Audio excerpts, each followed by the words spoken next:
अस्सलाम वालेकुम स्टूडेंट्स, उम्मीद है आप सब लोग बिल्कुल खैरियत से होंगे। आज हम लोगों ने उर्दू बे में खाके के कहानियों में से कहानी नंबर 3 पढ़नी है और 4 पढ़नी है। कहानी नंबर 3 है नादान की दोस्ती, यानी ना समझ की दोस्ती। खाका पढ़ लेते हैं जी। अमीर और उसका बंदर। अमीर सोता है, बंदर पंखा करता है, यानी पंखे से हवा देता है। एक मक्खी बार बार मुँह पर आकर बैठती है, बंदर तंग आ जाता है। बंदर अमीर का खंजर उठाता है, मक्खी चेहरे पर आकर बैठती है। बंदर अमीर के मुंह पर खंजर मार देता है, अमीर की नाक कट जाती है। नादान की दोस्ती में नाक कटवाई। ये मैंने लिखी है, हम इस कहानी का मुताला कर लेते हैं जी। किसी अक्लमंद ने बिल्कुल दुरुस्त कहा है कि नादान की दोस्ती ख़तरनाक होती है। अकरम साहब अमीर तरीन आदमी थे, जानवर पालने का शौक़ उनका पुराना शौक़ था। एक दफ़ा अकरम साहब कहीं सफ़र पर गए और वापसी पर अपने साथ बंदर का बच्चा भी ले आए। बंदर अकरम साहब से काफ़ी मायूस हो गया था, क्योंकि अकरम साहब बंदर की देखभाल खुद कर रहे थे। अकरम साहब के छोटे मोटे काम तरबियत याफ्ता बंदर दौड़ दौड़ कर निपटा देता, यानी कर देता।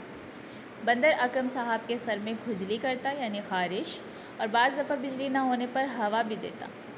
एक दफ़ा ऐसा हुआ कि अकरम साहब सो रहे थे, जैसे ही बिजली गई तो बंदर अपने साहब को पंखे से हवा देने लगा। एक मक्खी मुसलसल अकरम साहब के नाक पर आ बैठती। बंदर इस मक्खी को बार बार उड़ाता।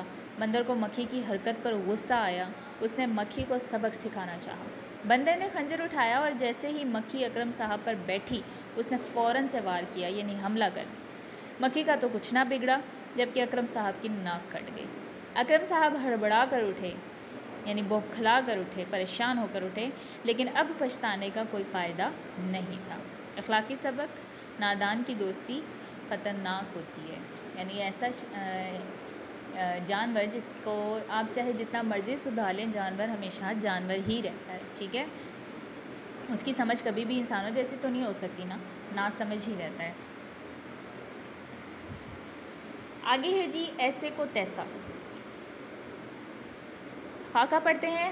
हलवाई की दुकान पर देहाती की आमद। मिठाई का ऑर्डर। हलवाई डंडी मारता है, ये मिठाई वज़न में कम है, तुम्हें ज़्यादा वज़न ना उठाना पड़ेगा। देहाती पैसे देता है, ये थोड़े हैं, तुम्हें ज़्यादा गिनना ना पड़ेंगे। ठीक है, इस खाके को इस्तेमाल करते हुए कहानी लिखी है मैंने, जो ये आपके सामने है, और इसका मुताला करते हैं।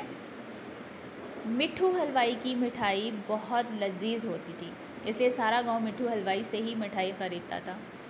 गांव के अलावा भी दूर दूर के इलाकों से लोग उसकी दुकान पर आते थे।